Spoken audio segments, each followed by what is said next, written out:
नमस्कार, मैं आरबी सिंह यादव और आप देख रहे हैं मेरा YouTube channel RB Singh Yadav editor. Bharat के प्रधानमंत्री नरेंद्र मोदी का एक वीडियो जो राजस्थान में उन्होंने भाषण दिया है वो पूरी दुनिया में वायरल भी हो रहा है और उनका भाषण पर तमाम टिप्पणियां आ रही हैं जिसमें उनको ट्रोल किया जा रहा है और ट्रोल करते हुए तमाम लोग यह बात कहने से नहीं चूक रहे हैं कि आखिरकार नरेंद्र मोदी को हो क्या गया है, क्योंकि उन्होंने जो भाषण दिया है उस भाषण में वास्तविकता यही है कि नरेंद्र मोदी जो इस समय प्रधानमंत्री के पद पर हैं वो उनकी गरिमा के अनुसार भाषण नहीं है, क्योंकि उन्होंने अपने भाषण में फांसी शब्द का प्रयोग किया है। ऐसे बटन दबाएं जैसे उनको फांसी दे दी गई। इस तरह से कहने के मायने कुछ भी नहीं बनते, क्योंकि आप एक प्रधानमंत्री हैं, आपको मालूम है कि देश का कानून क्या कहता है और देश के प्रधानमंत्री का पद क्या होता है। यदि आप ही ऐसा बोलेंगे तो फिर आम जनता का क्या होगा। कहने का अर्थ यह है कि नरेंद्र मोदी के भाषण में ऐसा लगता है कि पूरी तरह से वो हताश हो चुके हैं और जो 2024 का सेमीफाइनल है, आम चुनाव है, वो उनके पाले से पूरी तरह से ख़त्म होता जा रहा है। शायद उनकी किसी भी राज्य में सरकार बनती दिखाई नहीं दे रही है। तो लिहाजा ऐसा ही कई पाठकों ने कहा है कि इसी वजह से नरेंद्र मोदी बौखलाहट में इस तरह की बात कर रहे हैं कि ऐसे बटन दबाओ जैसे आप उनको फांसी दे रहे हो। तो ये औचित्यहीन बयान मैं समझता हूँ कोई भी आम नागरिक और ख़ास करके हमारे कई एक मित्र हैं, बीजेपी में भी हैं, आरएसएस के भी हमारे जानकार हैं, उनको भी ये बात अच्छी नहीं लग रही कि नरेंद्र मोदी को इस तरह के बौखलाहट भरे बयान देने की क्या ज़रूरत पड़ गई। वो अभी भी देश के प्रधानमंत्री हैं, उन्हें कोई उनकी गद्दी से नहीं उतार रहा और ना ही यह चुनाव संसदीय चुनाव है जिसके लिए वो इस तरह की बातें कर रहे हैं। हाँ, ये बात ज़रूर है कि उन्होंने जो 9 साल के अंदर किया है, 10 साल के अंदर किया है, उस पर वे कुछ और कहने की स्थिति में नहीं है, क्योंकि उन्होंने अपनी हर बात को एक जुमले के रूप में रखा और उनकी ये बात पूरी नहीं हुई किसी भी स्तर पर। 2014 में उन्होंने 15 लाख रुपए देने की बात कही थी जनता से, वो बाद में उनके गृह मंत्री अमित शाह ने साफ नकार दिया और कहा कि ये तो जुमला था, ऐसे कोई पैसा थोड़ी दिया जाता है। चलिए ठीक है, वो बात भी। दूसरा चुनाव उन्होंने 5 साल के राजकाज और विकास के ऊपर वोट नहीं मांगा था। उन्होंने जो सेना के जवान शहीद हुए थे पुलवामा में, उनके नाम पर वोट मांगा था और कहा था कि आप पुलवामा के शहीदों के नाम पर वोट दीजिए। तो इस तरह से वो 2 चुनाव तो जीत गए, लेकिन अब उन 10 वर्षों में उनके पास कुछ भी कहने को नहीं है और उनको शायद ये भी अंदाज़ा है कि मध्य प्रदेश में जो उनकी सत्ता थी, चोरी करके बनाई गई सत्ता थी, वह भी उनके हाथ से निकली जा रही है, क्योंकि उनके जो बयान हैं, उनके जो भाषण हैं, अब तक के सारे एकदम नेगेटिव अप्रोच अपना रहे हैं। वो किसी भी सूरत में अपने जो किए गए काम हैं उनको दर्शाने की, क्या कहने की, उनकी ज़बान पर कोई बात ही नहीं है।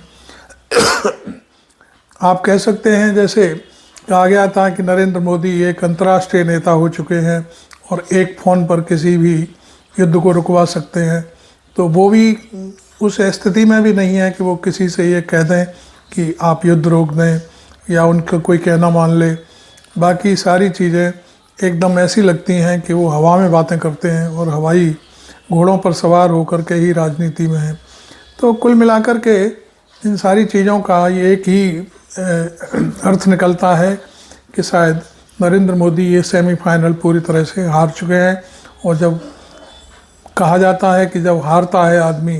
तो छटपटाता है, तमाम तरह की बातें करता है, उल्टी सीधी भी बातें करता है।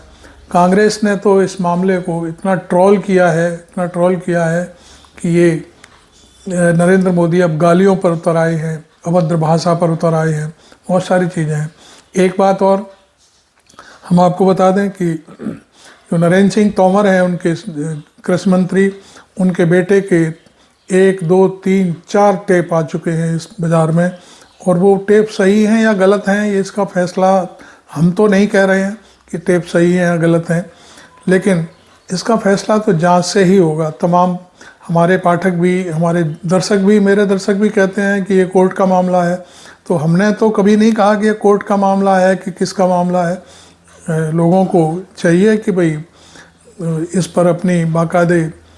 स्पष्टीकरण दें कि आखिर टेप में है क्या। और जब इन्होंने पहले टेप पर नरेंद्र सिंह तोमर ने कहा कि ये टेप फेक है, झूठा है और मेरे को बदनाम करने की कोशिश है, तो उसने दूसरा टेप जारी कर दिया। फिर उस टेप की भी कुछ गैर जानकारी बातें सामने आई तो उसने तीसरा टेप जारी कर दिया, फिर चौथा टेप जारी कर दिया। अब नरेंद्र सिंह तोमर को कोई भी पत्रकार यह पूछने की हिम्मत नहीं कर पा रहा है कि आखिर ऐसा क्यों हो। एक पत्रकार ने उनसे इंटरव्यू ज़रूर लिया तो उसमें नरेंद्र सिंह तोमर अगल बगल की बातें करने लगे, लेकिन उन्होंने कहा इस मुद्दे पर मैं कोई बात नहीं करूँगा।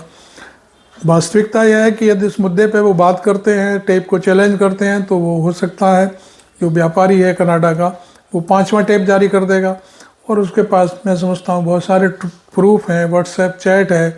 तो इसमें मोदी सरकार घिर गई है और नरेंद्र मोदी भी उस टेप पर कोई बात नहीं कर रहे हैं, क्योंकि उनके मंत्रिमंडल का एक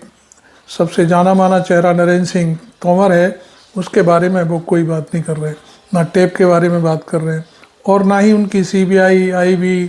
और जो भी इनकम टैक्स होता है, ED है, कोई भी इस मामले में मुंह खोलने के लिए तैयार नहीं है। कल एक बात पता चली थी, अशोक वानखेड़े जो वरिष्ठ पत्रकार हैं, उन्होंने एक खोज खबर ली थी कि CBI के उस पर जो उनकी वेबसाइट होती है उस पर एक शिकायत दर्ज की गई है, लेकिन CBI ने अभी तक इस मामले में कोई उखाड़ पछाड़ नहीं की है। खैर वो जो भी है वो जांच के विषय हैं सारे।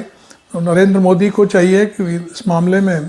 जांच का जनता को आश्वासन दें या जांच शुरू कराएं,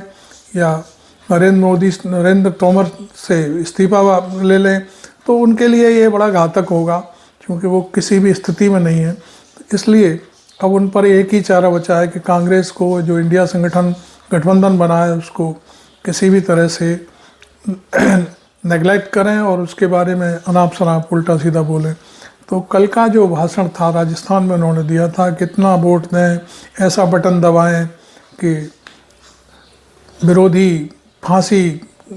पर चढ़ जाएं, तो इस तरह की हताशा भरी कहानियाँ हम अभी और दूसरे वीडियो में दिखाएंगे आपको। आपको ये वीडियो कैसा लगा, आप मेरे को ज्वाइन ज़रूर करें, सब्सक्राइब करें, वीडियो को फॉलो भी करें, तो जिससे आपको मेरा अगला वीडियो आए तो आप तक पहुंचने में आसानी हो, और मुझे सहयोग भी करें मेरा वीडियो शेयर करके, फॉलो करके और इसको ज्वाइन करके। Thank you very much.